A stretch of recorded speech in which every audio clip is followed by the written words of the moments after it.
3 hari itu sampai 2 atau 3 hari setelah pilek itu masa-masa mengalami lonjakan laporan yang sangat besar dan visit yang sangat besar ya, di situs kami.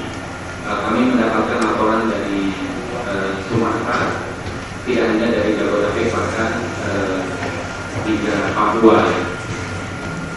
Boleh tanya ke slide berikutnya. Identitasnya, kalau tidak ada identitas kami tidak bisa memverifikasi. Lalu kami sampaikan ke Bawaslu dan ke KPU. Nah, ke KPU pada saat tugas ini khusus tentang DPT. Kami sangat mengapresiasi teman-teman dari masa-masa itu. Sayang sekali jaringannya nggak terlalu luas. Dan sayang sekali kalau bisa tadi disampaikan 5W1H, saya rasa ada yang ketangkap tangan tuh. Sebenarnya begitu. Meskipun kita belum menyampaikan KPK, tapi dari yang kami amati sebenarnya para calon itu mengabaikan hasil temuan dan rekomendasi BPK. Kan BPK itu temuan rekomendasi mengikat demi hukum untuk ditolak oleh eksekutif. Karena kisah tahunan 4 bulan dibuat oleh BPK, mestinya itu direfleksi. Itu soalnya ada saya.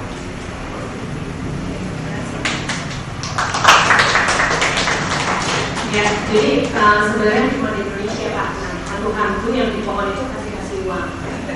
Ya, jadi kemarin sempat ngobrol-ngobrol juga karena salah satu volunteer yang banyak untuk mata masa anak muda. Dan TI sebagai salah satu mitra di mata masa kita kerahkan anak muda untuk support mata masa. Relawan sebagai pelapor karena waktu yang begitu banyak menyita mereka. Nah, oleh karena itu sebenarnya masyarakat kita sekarang mulai sadar dalam hal memberi informasi, tetapi belum mau menjadi seorang pelapor. Ya, apalagi menjadi seorang saksi misalnya. Nah, ini amat berat ini. Tetapi ini jadi tantangan ke depan. Mungkin bahwa terus terang saja Bawaslu butuh semacam relawan pelapor. Ya, relawan pelapor. Administrasi 7.296, sementara pidananya sekitar 186. Wilayah etik yang ditemukan oleh Bawaslu sendiri itu sekitar 38 kasus, dan semuanya sudah dikirim ke KPU. Dan termasuk mata masa ada di dalam sini. Tetapi sekali lagi, problem terberat Bawaslu hadapi dalam hal penyelesaian pelanggaran-pelanggaran tersebut maupun temuan adalah wilayah pidana. 627 besok seperti itu yang kita lakukan.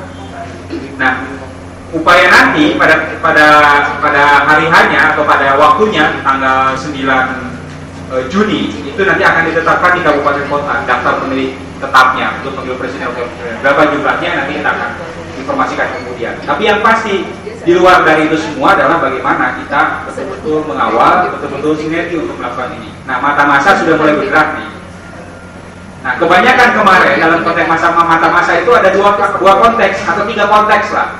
Pertama soal A5, soal pindah memilih. Yang kedua soal sikap BPS tidak menyebarkan C6 surat pemberitahuan.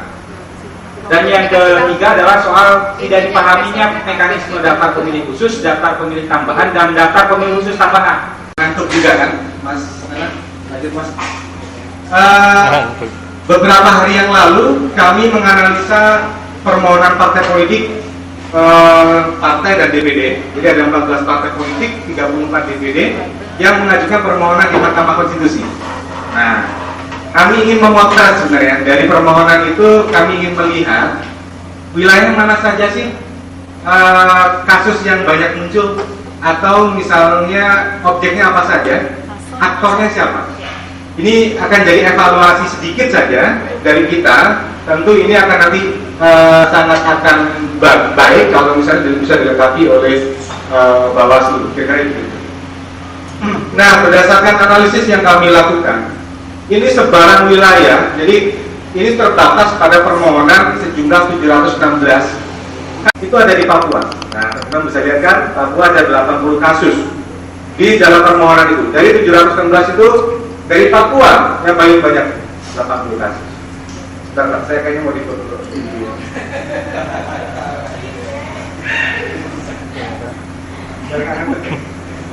Yang kedua, ada juga daerah-daerah yang lain, misalnya Aceh, itu juga banyak, itu banyak, 63 kasus. Ada ini di Jawa Barat. Jawa Barat kenapa cukup banyak? Karena dapilnya besar. Nah, kalau di wilayah-wilayah yang lain, Papua, Aceh kan memang biasanya juga cukup banyak pelanggaran. Dan kalau kita mau berkaca dalam pilkada yang lalu, selalu saja muncul persoalan sengketa hasil pemilu atau pelanggaran. Pasti Pak Nasrullah punya banyak data, informasi wilayah-wilayah ini. Kecamatan di kelurahan ada 41 kasus yang diajukan, di KPPS ada 68 kasus, yang semuanya merupakan penyelenggara pemilu. Nah, karena ini terkait dengan sengketa hasil pemilu, kan? Salah satu juga kita nggak tahu ya. Kita nunggu hasil lagi. Apa ini? Kredibilitas sangat tinggi itu bisa dipastikan dia pasti menang gitu. Seperti 2009 kan jelas Pak B yang akan menang 1 putaran. Karena itu gesekan politiknya agak kurang. Sekarang incumbent tidak ada 2 newcomer plus sama-sama elektabilitasnya tipis gitu. Dan sama-sama punya catatan-catatan, baik catatan baik maupun buruk. Tentu ini akan menimbulkan potensi konflik yang tinggi. Ini bisa menimbulkan gesekan yang sangat kuat, dan ini bisa menimbulkan banyak persoalan, apakah itu pelanggaran, kecurangan dan sebagainya. Saling menjatuhkan satu dengan yang lain. Kita ini kan membutuhkan seorang negarawan yang akan kita pilih nanti. Nah, karena itu ini aktor, kita bicara soal aktor, termasuk pemilu, penyelenggara, bagaimana kemudian kita bisa menghasil itu. Yang pertama, black campaign tentu akan potensinya sangat tinggi dan sekarang itu sudah terlihat untuk puasa.